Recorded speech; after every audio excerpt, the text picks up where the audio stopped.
smoke. OVS, Old Virginia smoke. Welcome to Pitmaster, an Old Virginia Smoke podcast. I'm your host, Luke Darnell.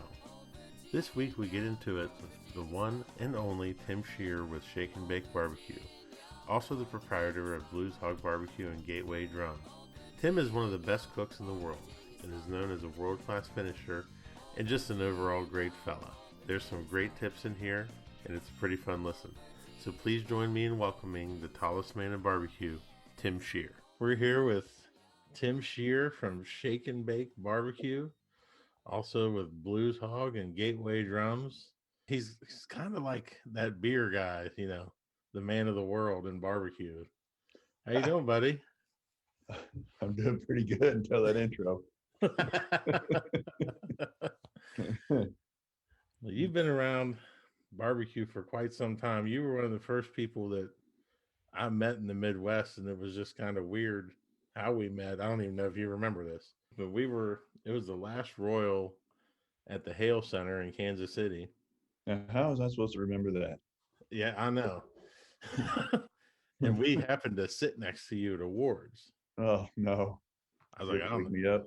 don't know who this guy is, but he's getting all these trophies and stuff. And then you walked down to go talk to people and congratulate people, and you left your phone and a couple of trophies and shit. And Kim and I were like, man, that guy just left this stuff here. And I remember we walked it down to the floor and we're like, hey, man, you left all this stuff up there. And you were like, yeah, thanks. We've been best friends ever since. Yeah, man. Well, welcome to the podcast. I've been excited about having you on and get deep inside of you and see what we got here. Well, I feel like I've been begging you to come on for like a year now. I don't know what it takes. Just building some audience, you know, Yeah. Seeing how things go. Yeah, I get it. Right So on. let's start into some questions here. Got to cook around you a couple of times. We always have a good time, but you also have a lot of confidence. Where does that confidence come from in terms of competition barbecue? Oh, boy. Liquid courage is part of it, I would say. The other part of it is preparation, man. I mean, you mentioned that I've been around for a while, and that's funny that you say that because like 2 years ago, I got an up-and-comer award. Literally, you know what I mean? I was like, wow, I feel like I've been doing this for a little bit, but anyway, no, man, it's practice, it's preparation, it's trying to put yourself in a mental state or in a state to where you think you're going to succeed, and you know, just try to stay focused and do what you know that you can do, and not try to do something that you don't think you can do at that point, and be realistic, you know, and that takes a while, man. It doesn't happen overnight. If you're cooking and you've been down the road and you've been to the Royal and you've been to some of these bigger contests and you figure out that there's one dude here that you can control, and that's yourself. Mm-hmm. That makes things a lot easier. Yeah, and that's the biggest thing that I tell people all the time. They're always like, well, this person's here and this person's here. And I'm like, why do you even care? I love when people say that, man. And I learned that way back, you know, it's been a while now, that when I had Sam's Club, it was always, oh my gosh, we moved on and now it's these people and now it's these people. And I, honest to God, I never even looked at any team list throughout the whole Sam's Club tour. I just don't care. You know what I mean? It's me against the judges is all it is. Right. So, you know, that's kind of where I've always stuck with it.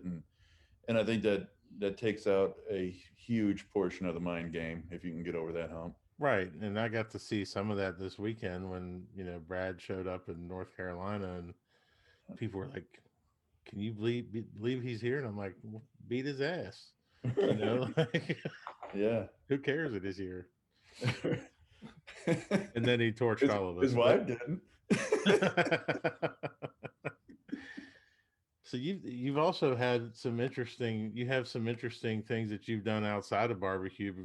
How has your career and life experiences outside of barbecue prepared you for being a pit master in competition? Honestly, I think it's helped a lot. I mean, I've been around competition my entire life. So, you know, I played sports growing up pretty hardcore in high school and college.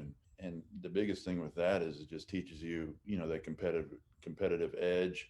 teaches you how to win and how to lose, and all the peaks and valleys that come with that, man. I mean, you can be riding high for a week, and then all of a sudden, bam, you're down to square one again. And that, that's competitive sports 101. You know what I mean? Mm-hmm. And there's a lot of people, and I see it all the time, people that have never been through that. And honestly, I can tell they don't know how to deal with it. They win one contest or they wouldn't get a call, and they expect to do that every single week and they're the best in the world all of a sudden. And that's not reality.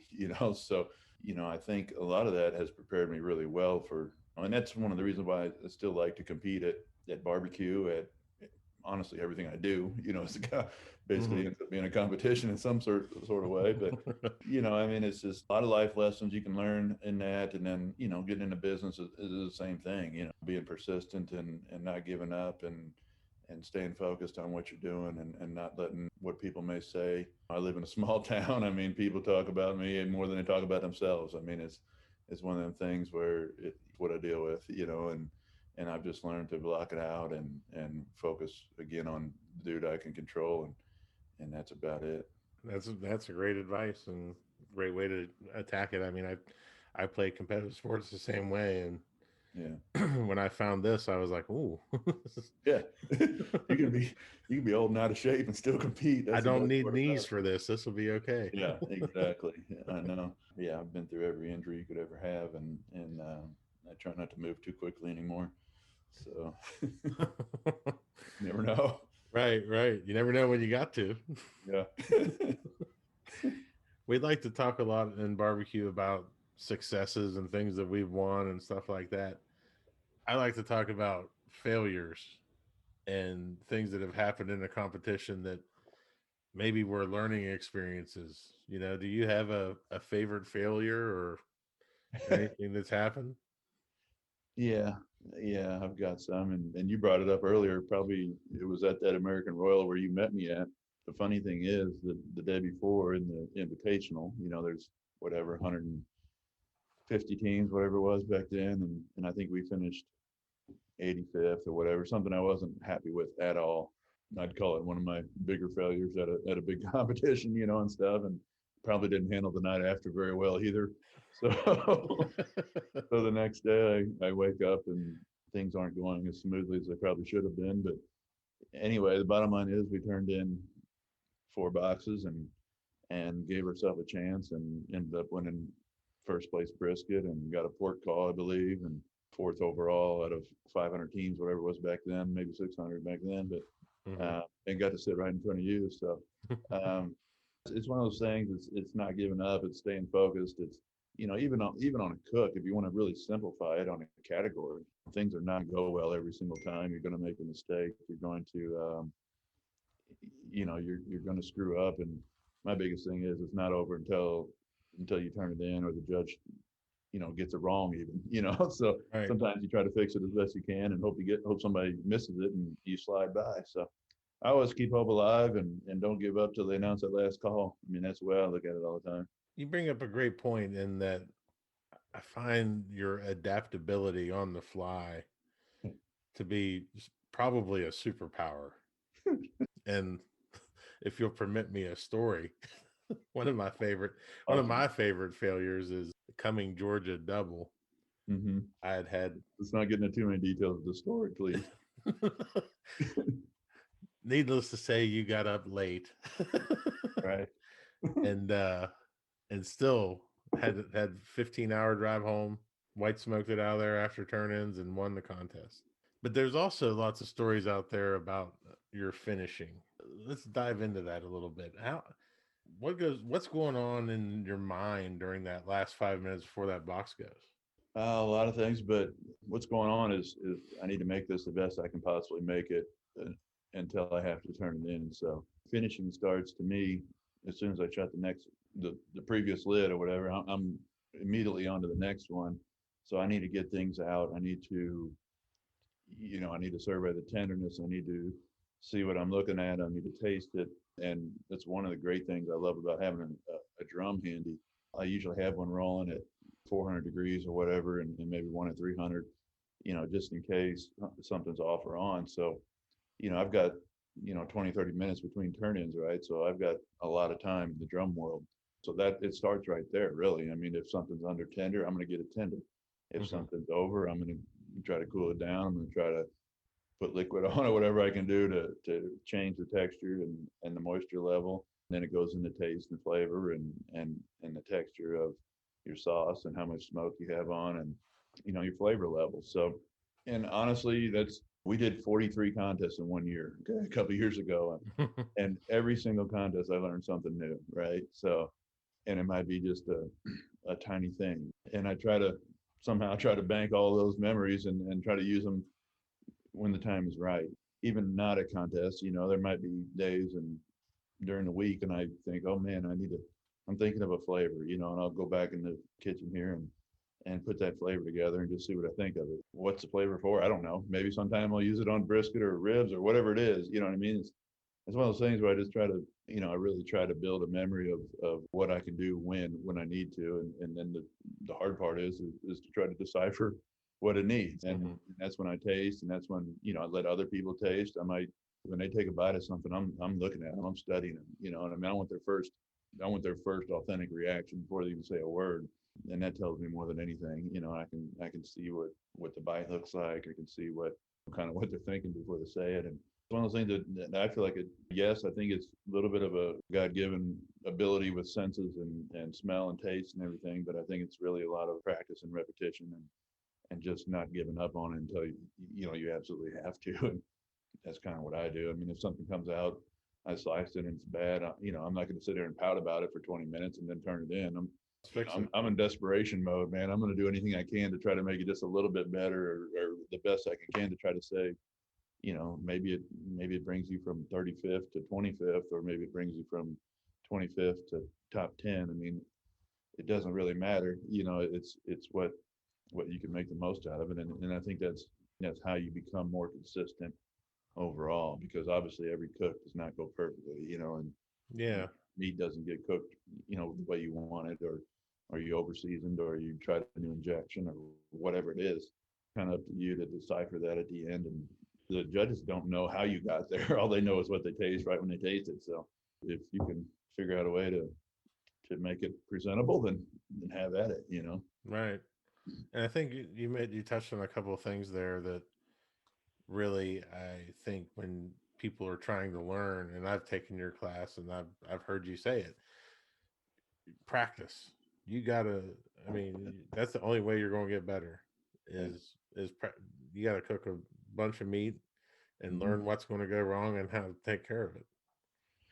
You really do, and people talk about practice a lot, and there's different ways to practice. I think. I mean, when I practice, I rarely ever do a full competition practice. It's just not possible for me.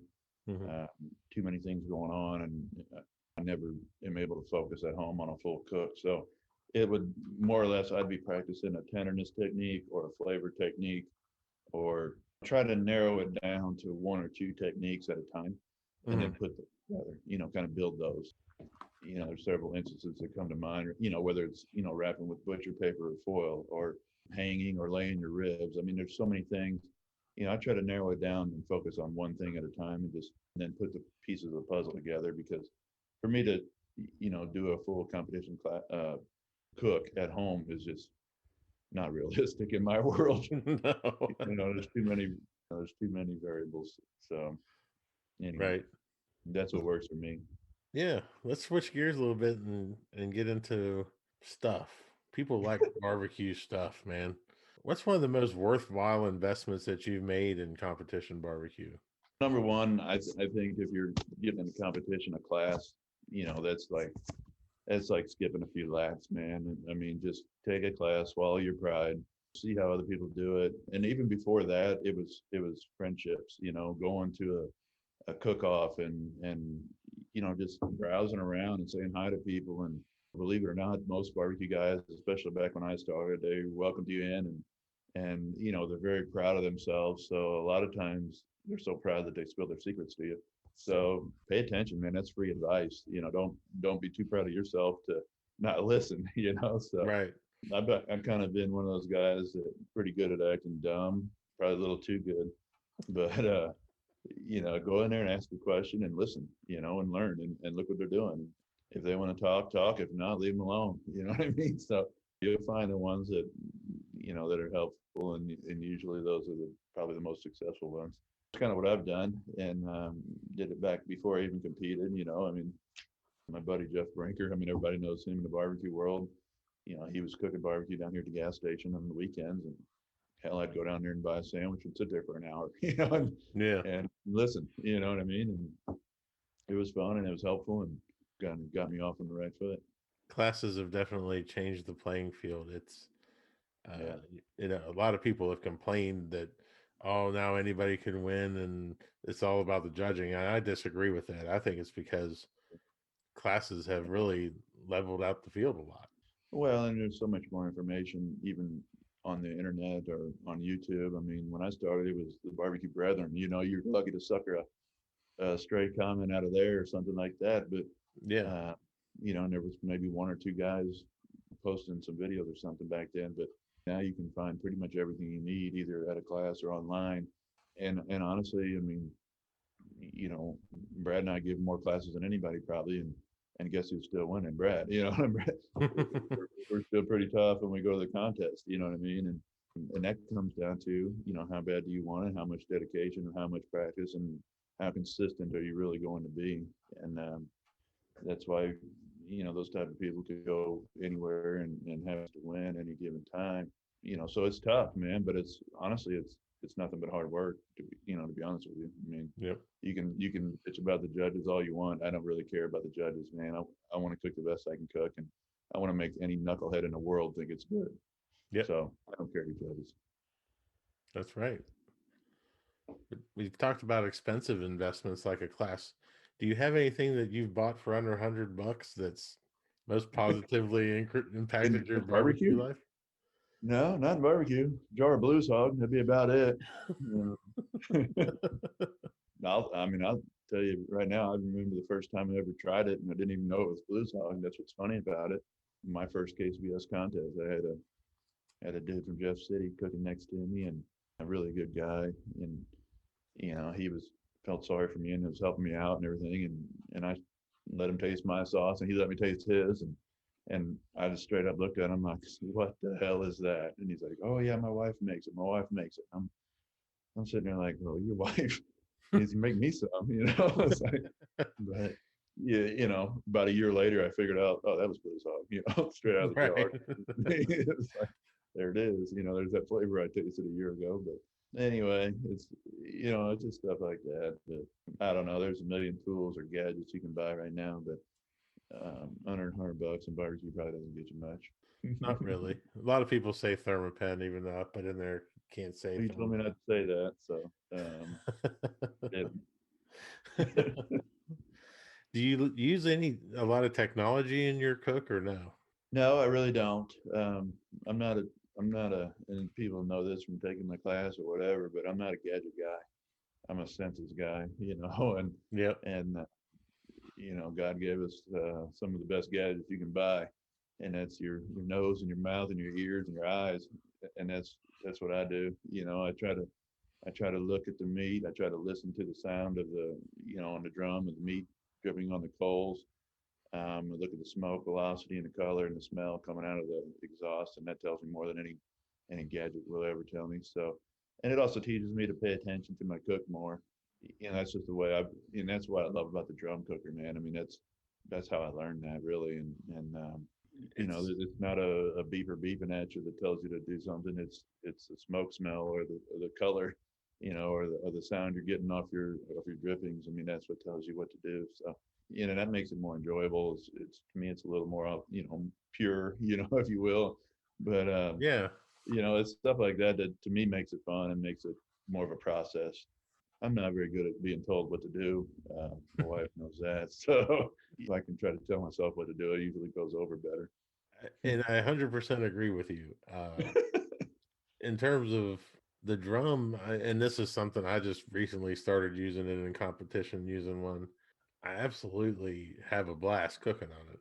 And I've even gotten little G now involved in it. She gets her stuff done so she can go out and man the drum. Yeah, I saw her huddled around that little 30-gallon. She loves that thing, man. She sits there and I tell her what I want, where I want it, and when I want it to change. And I Yeah, mean, she sits there and works those paddles like like she's playing a Game Boy or something. That's pretty funny. yeah, that's good. Good. No, it really is. I mean, that's when I really started enjoying cooking. I was, I had a pellet grill before, and yeah, I literally hit the button at 10 o'clock at night and went to bed. I was like, well, hell, I don't even get to light a match. You Right. know, it's not as fun. So, I mean, that's what I like about cooking on the drum. I mean, I get to look at it. I can open the lid whenever I want. I can touch it. I can spin it. I can flip it. I've got a little, I've got a problem sitting still a lot of times. So if I, if I can mess with it, it's usually a better fit for me. Let's switch gears a little bit now and get into some people in barbecue. Uh-oh. Who's impacted your life the most in competition barbecue? In competition, I mean, there's several people. Old buddy Brinker, for one, I told you about. He's a cook, and he kind of taught me the taste and flavor and finish. I mean, I learned a lot from him. He and I used to cook together back in the day when we first started cooking on drums. Me and him and Nate from Brewmasters, another guy that, we'd load up and I mean, literally we would take one or two drums in a tailgate of a truck and leave at 4 in the morning and get to the contest at 7 or 6 or whatever it was, and we would win, and just totally screwing off, but had a lot of fun, and it was just flat out because those guys could cook, and we didn't worry about anything except for turning in really good food, and that was a lot of fun. Spurge is another guy like that. Jeff Spurgeon in KC. I mean, he's a guy that started cooking on drums a long time ago, and when he asked me to make him a drum, I did, and he said, "Don't even worry about putting a thermometer on there. I'll never use it." He said, "Save you $30 or whatever." I was like, "Okay, what's this all about?" But I mean, he taught me about the smell and the look and the color. I mean, that's what he was talking about. So there's guys like that, and obviously Bill Arnold. You know what I mean? And Yeah. he's probably the number one, especially at this point. I mean, when he talks about flavor and his line is he can think of a flavor in his head and then create it, with his tongue. I mean, that's what he does. You know what I mean? And I've learned a ton from him, and just listening to how he takes on life and how he took on barbecue and people and everything else is, that's irreplaceable. To be honest with you. It it really is, and the the times that I've got to be around him at your trailer or at that event in Tennessee. I bet I you mean, weren't frowning. yeah, I mean, you just sit there and you just soak it in because Yeah, it's he's just a wealth of knowledge. He's a great guy, great guy. yeah, it's hilarious too. I mean, you're just gonna sit there and laugh, and you know, some of it's true even. Some of it. Yeah, yeah. So when So you're having a barbecue issue, who do you call? I coach Papa out there. He usually calls me, but we go into the details pretty hard sometimes. And no, I mean it's good, experiences, and that dude's been through more things in business and barbecue and everything else than anybody ever will. So again, I listen more than I talk, probably, as far as that goes. But Brad and I go back and forth. A lot of times, it's not necessarily a problem. It's more or less, if you figure out he's doing something or I'm doing something, we gotta squeeze it out of him. You know what I mean? So, Right. and that helps to have somebody, to talk to and run ideas by, and usually I tell him he's an idiot, and he asks me for a recipe. So, um, it's good to have people like that for sure. I mean, just that you can run different ideas. Maybe it's a bad idea or a good idea. I mean, we probably don't do it as much anymore, but back when we were really getting going on the drum, it was, really was no class or anything to take on a drum, and we were kind of creating a lot of that, Yeah. and learning on the fly. So never ending, but you're always learning something. So, Well, it's just good to have those relationships and right. have those friends. I mean, Hmm. I know that I've definitely asked for my share of advice, and Yeah, I mean that's the thing. I mean, sometimes you got to ask. I mean, there's nothing wrong. sometimes You know, sometimes you lose your mind and you just want to change something usually immediately. the answer is go back to what worked before and kind of hit reset. and go again. And it's amazing how far off you can get by maybe maybe going 10% off this weekend and then 10 more that weekend. And by next couple of weeks you're so far off you can't even believe it and you don't even realize it. So a lot of times sometimes you just got to hit reset and go back to the basics and go again. So, Yeah, I hear you. So you got any habits or rituals or routines that you have to do on site, like while you're there? while I'm there, Yeah, or during the week, things that like anything that's superstitious that you got to do. so yeah, everything. Walmart, I go to the same parking aisle every time, pick out the ribs. You always want to go to checkout number 9 because you want 999. Oh, If that wow. one's too full, you go to number 1 so you get first place. I got one little lady in there that checks me out. She usually creates a winner uh, at the checkout counter there. So that's the beginning of the week. So it starts there. Wow. Um, Same gas pump, same ice machine. Yeah, pretty much. Everything has to do with winning at that point. There's really nothing that There's a doesn't lot, affect lot to your work. unpack there. Yeah, no, it's bad. Yeah, when I get there, it's probably not even as bad. That's probably the easiest part. You really want to hit that 7:07 Lucky Beer and 10 o'clock Lucky Beer for sure. You definitely want to play the chicken song. No, Music's a pretty big part of your program, isn't it? it is. You want to kickstart my heart as loud as you possibly can at 7 a.m. Then I usually go to light them up right after that. Then I usually get yelled at by my wife, so we don't hear anything for a little while um, until chicken song. Now you can crank that up. The girls like that one, chicken head song. Pretty funny. Um, I don't know, man. If your brisket's real good, you play Beyonce, all the single ladies. It's always a good one. It's better than Fred's brisket song. What's Jeez. that? Oh, Fred, when Fred trims his brisket, he's got to listen to John Mayer's Body is a Wonderland. Well, Brad plays Tender Love. I was a part of that this weekend. Yeah, it's brutal. It's no good. Don't ever walk in his trailer when he's playing. It smells so bad. Him and Michael standing over a steaming hot brisket playing Tender Love. That's the worst. I don't know if I could. Yeah, I just have a mental image. It's Just not good. turn around.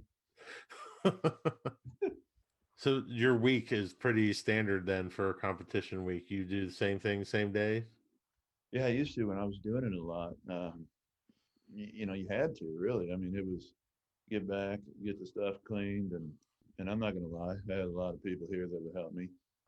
One of the ladies that worked for me, she would go to get the parsley and the chicken and make the boxes, and I would trim the chicken, and there was a whole group effort, really, honestly, and I don't imagine how people would do it without that. Like, I'm a pretty busy guy, but in doing a contest is so much work, and then the travel and everything else. I mean, I literally had lots of help, and I can't imagine doing it all without that, man. I mean, hats off to people that do because it wears on you in a hurry. Just the physical aspect of it, and then throw the mental aspect on it as well. I mean, you're driving home and you lose and you're mad and you're red assed and everything else. I mean, it's terrible.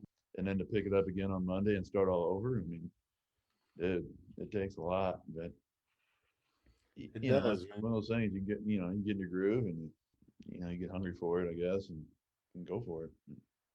I think it was Pigskin back when he was just lighting the world on fire. You know what I mean? And he was parked next to me one time, and I was like, I think he won first, and we got second or something like that.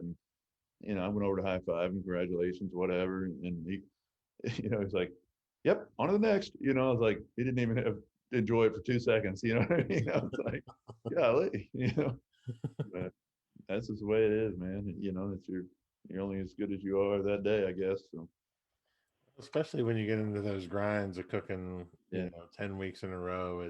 yeah, points chasing and all that. I mean, it's you really have to have that mentality. Like we talked about before, it's like, you go in thinking you're the best in the world, and next week you get your legs cut out from under you and humbles you real quick. Got to bounce back quick. Can't Yeah. can't dwell on it. Nope. Throw it out and go to the next. So Yeah. So do you yeah. set goals for the team before every season, or That's been probably kind of hard the past 2 years. Yeah, I mean, anymore the goal is just to win everything we do, and it's really is the goal. It's just, my biggest unchecked box, I guess, in my barbecue world is a major, winning a major, which is almost hilarious because we've got reserve grand champion at basically every major, so that's nothing to complain about. But at the end of the day, when the big tall idiot wears a shirt that says if you ain't first you're last on the back of it, that's kind of a problem. So um, anyway, we got a lot to got a lot to achieve yet, I guess. Sure. Well, that keeps you hungry and keeps you in it. It really does. I mean, that's really it. Last year was actually a really enjoyable year for us. Kind of got to take a step back and do a lot of things that we haven't done before, and that was very eye opening too. So Mhm. kind of going back into barbecue this year. A little, I'm ready to cook. I want to cook. Being off is great, but I kind of want to do it in moderation and keep things balanced a little bit more than when we were going hardcore for team of the year, this and that. So Yeah. uh, the girls are getting older and they're in so many different things, sports and everything now too. So that's I spend a lot of time doing that on the weekends. So a Hmm. lot of fun doing that too. Yeah. You've had done a lot of great things in barbecue, but one of your newest things I think that is really having a profound effect is the barbecue league. I think it's really turning out to be quite a nice little community and a nice information sharing thing. Yeah, and I like how you said it's turning out.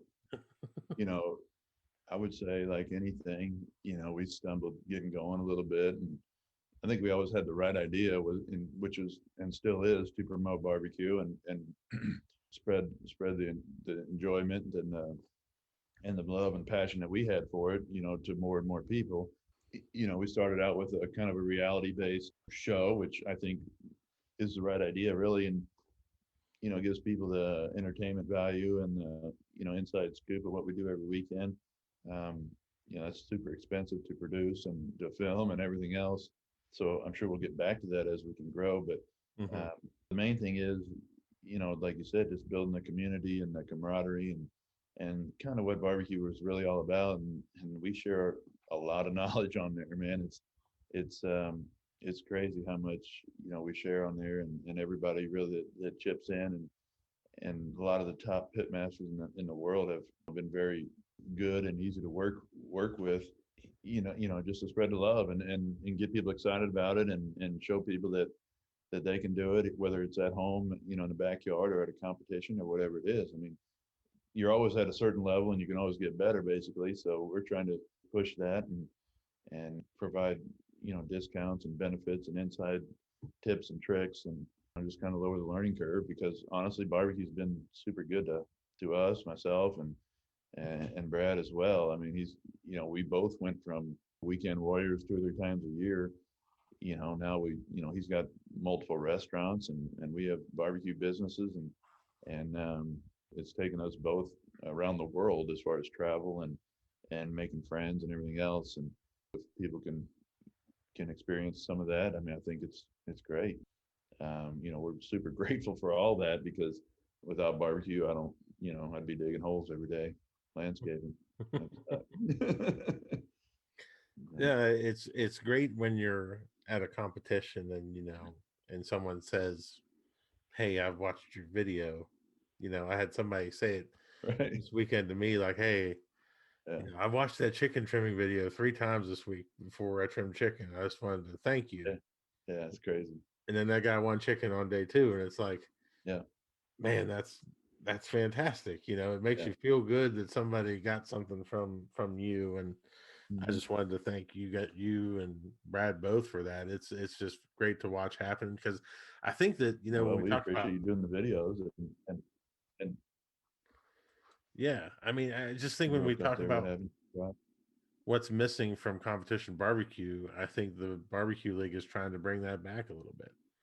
Yeah, I agree. And I mean, for one thing, like when I started barbecue, there was, a lot of easy up tents. There was people out. I mean, it was a potluck every time. It was on Barbecue Brother. I mean, you would literally say, "Hey, I'm bringing this for the potluck. I'm to have a party over here afterwards," or whatever. It was really I really do think there was more community and more social aspect to it. I mean, there still is today, but a lot of what's happened is, the bigger trailers and the campers and stuff like that, where people can do a lot of their stuff inside, and therefore, yes, it's more comfortable for you. You've got more convenience, and I'm certainly guilty of that. But I mean, you know as well as anybody that I like to go out and talk to people and you know take a stroll around at 11 o'clock before quiet hours or whatever it is. You know what I mean? Just to see what's going on, and I really like that aspect of it, and that's really what has helped us so much, and getting to know people, and we literally have friends around the world now, and so do my kids and stuff like that. It's crazy, and never would have had that without the barbecue experience. So I feel everything we can do to bring that back and spread that, I think is a positive, and at the end of the day, I think people enjoy it more, and really it's all about the friendships and the community and everything else. At the end of the day, I mean, you can win a million trophies, but if everybody hates you over it, it's probably not that great of a thing, so Right. I mean, it's just, if you look at it like that. So anyway, I mean, it's what we can do to spread barbecue and grow barbecue, and help our friends, and whether it's with a brand or with their team, or with their own with their own personal brand or whatever it is on social media and stuff like that. I mean, it's kind of what we want to Yeah. Yeah. That's great. I want to thank you for your time today. I'd like to get into the rapid fire questions. These are my favorite things to ask. do. The first Okay. one is a blast because what do you see about barbecue on social media that upsets or bothers you? And you are notoriously absent from a lot of that. I, I do that on purpose because I know it's the I don't smartest thing in trust. the world. It, it really is smart. Mostly because I don't trust myself behind the keyboard. So nothing really bothers me. I just think it's funny that, I don't know, I shouldn't say it probably, but everybody's sponsored, these days. So I just get a kick out of it, and to the point sometimes where we were doing it on purpose too, just to get a charge out of ourselves. But anyway, no, it's probably not a big deal. But I don't know. Nothing really bothers me too much, I guess. I don't know. I mean, I do think it's funny how you see trends and copycat posts, and just like anything, I guess it's fun to watch. It's kind of a soap opera, I guess. That's why I try to stay out of it. It's yeah. I think when they get to the end of society and they try and trace it back to something, it's going to be social media probably. Yeah, that would be the biggest probably contributor for sure. Do you have any favorite pre, during, or post competition meals? I mean, tacos, really, Yeah, all all three. all three. Yeah, best trip we did in a long time was down to Texas a couple weeks ago, and I pretty much made it a point to make myself sick on tacos. And I succeeded. It was great. Breakfast, lunch, dinner, every day. It was awesome.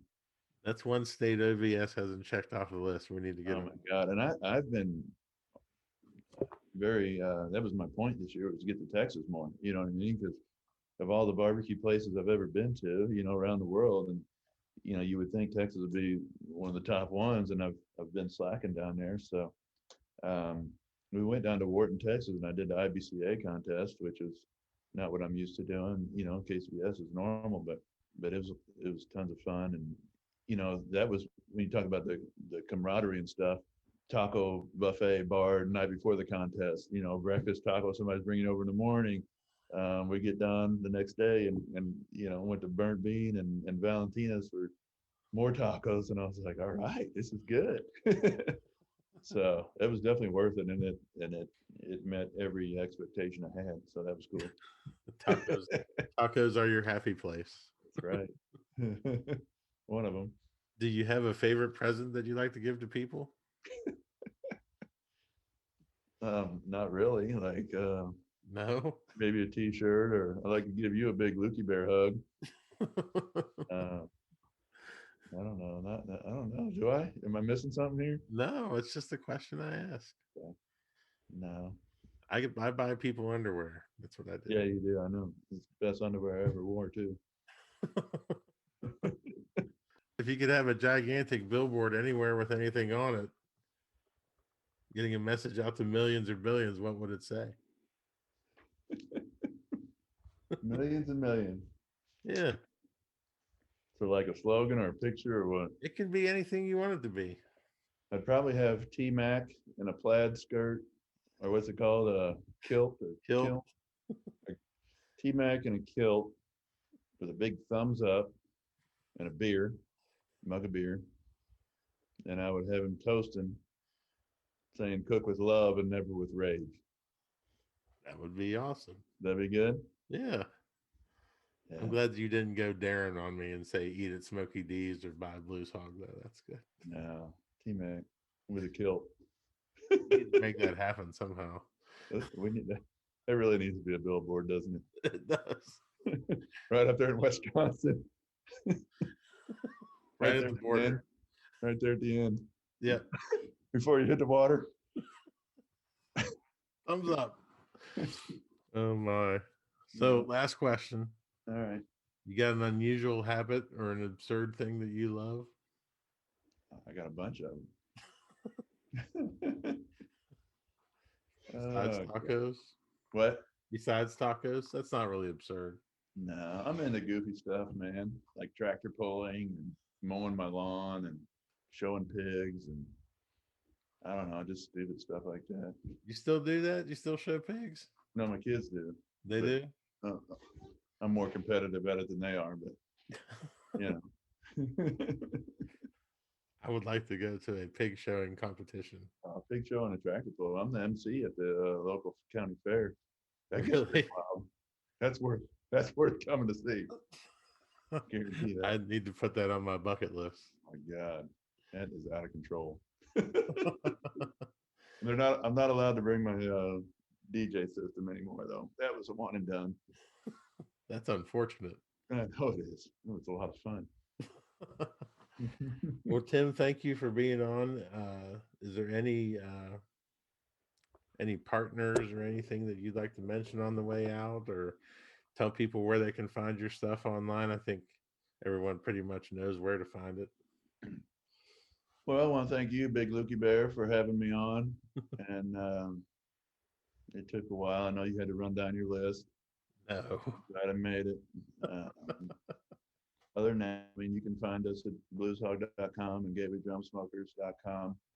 You know, there's a lot of people I could sit here and thank, I guess, but I'd just like to thank the whole barbecue community more than anything because it's been fun and you know, keeping it fun is a big deal for me. And, you know, that's why we do it. And Yep. getting ready to hit the road here to Shawnee, Oklahoma. All right. Be our first doubleheader of the year. So haven't been there in a couple of years. Had bad news down there before, so missed brisket turn in. Ooh.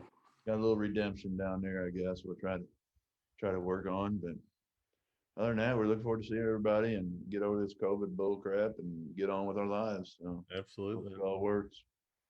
I'm gonna go watch pork video on the barbecue league site after my stellar finish yesterday. You gonna watch it again?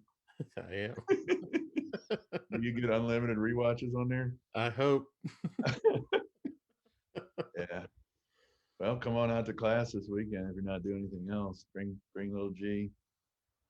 You know what? I just need to send her to classes. I think that I'll get more out of it if she goes and takes notes. Well, you're learning. You're learning already. Yep. All right, man. Well, we'll see you out on the road. All right, buddy. Thanks a lot. Thank you. Thank you for listening to Pitmaster, an Old Virginia Smoke podcast. Be sure to subscribe and like the podcast, rate the podcast, and share it out with all your friends. Also, be sure to check out the Old Virginia Smoke YouTube channel as well. We will have another episode for you next week. For companies interested in advertising, please contact Old Virginia Smoke directly via www.oldvirginiasmoke.com. Pitmaster, an Old Virginia Smoke podcast, is edited by Chris Sedenka. Pitmaster, an Old Virginia Smoke podcast, is a property of Old Virginia Smoke LLC. All rights reserved. Copyright 2021. Virginia smoke. Old Virginia, Old Virginia smoke.